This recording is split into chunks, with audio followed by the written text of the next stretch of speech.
Jane Dubuque, what was the biggest single roadblock you faced when you were trying to adopt Janine? I would say the biggest roadblock to adopting Janine or any other child in this country is money. The bottom line is money. Dorothy Dooley is in charge of adoption and foster care at the New York Family Hospital, which finally placed Janine with the Dubukes.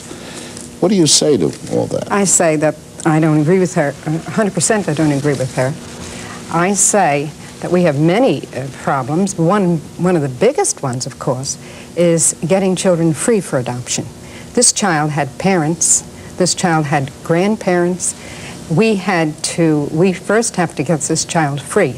Our main objective with every child is to see how can we return this child home. Secondly, when that is all taken care of, and within a limited time, we then proceed to free the child. There is nothing we'd rather see than a child adopted. Beverly Sassoon is a beauty expert. She has 4 children, one of whom, a 9-year-old boy, is adopted. Beverly, do you think that agencies place too many roadblocks in the front of adoption? It's always easier to examine a problem, you know, in retrospect. I think that obviously I can only speak from my own experience, and I think that perhaps there should have been more examination in our particular situation as to how the particular adoptive situation would have worked. You talk about religion. What you're saying is there weren't enough roadblocks. I don't think there were enough. My husband was Jewish, I was Catholic, and we were given a black child. Robert Woodson worked for 6 years as a social worker in child placement. He's now a fellow at the American Enterprise Institute. Mr. Woodson, what do you say to that? I say it's a combination of money, the revenues that these children produce for the agency, since 80% of those funds go for overhead services and travel and what have you. And the other is a value assumption on the part of the workers that they know best what's best for people with whom they know very little about. We'll talk some more about the roadblocks to adoption in just a moment. Handicapped child, what are some of the things that happened to you? I'd like to answer that in a minute, but I'd like to answer Ms. Dooley's opening statement, and we always try to return children to their biological parents when possible. I'd like her to explain to me and to this audience how it is that Janine and her twin brother were placed in your institution on the exact same day. One was free for adoption after her mother died. I'd like to know who you thought you were going to send her back to. And the other child, Miss Dooley, died in your institution 10 years after placement, still not legally free. Whose job was it to get that child free? It was yours. That's what your institution was paid to do. Exactly. And we have to work through the courts. And we Wait present a minute. to the I courts. have been a caseworker too, and I am not on Welcome to Disney World. Okay. The real world says that it does not take 10 years to legally free a child. And you know it, and I know it, and that audience knows it. And it doesn't take 10 years to free a child. Then why wasn't Joseph freed? That's the question. Why does it take an average of 11 months? Let Ms. Dooley answer. Well, I know it can take a long time. How long it takes, you know, first of all, there are some, this is a particular case, and I think we can't talk about confidential matters. Can I just ask you? In a particular case. I can speak in generality. Ms. Dooley, can I just ask you, there is a lot of incentive, is there not, to not put that child out to adoption if you're getting $25,000 a child while he or she is in the institution?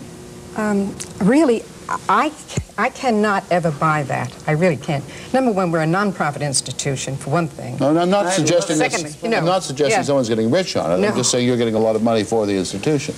Well, all I can say is, and that's not my end of it. We have a very large institution. That's not my end of it. As far as I know, we have, certainly, it's non-profit. We're audited. The amounts of money that are given, and when you see the type child and the kinds of children we're trying to take care of, I don't imagine that there can be any profit to us. I, the director of adoption, want nothing more than to find homes for the children who need to be adopted. That is my one reason for being in the position I am. Why did she have such terrible problems? Her thing was that in between, for one part, I can say some of this, that we had several other parents we were following for her, number one.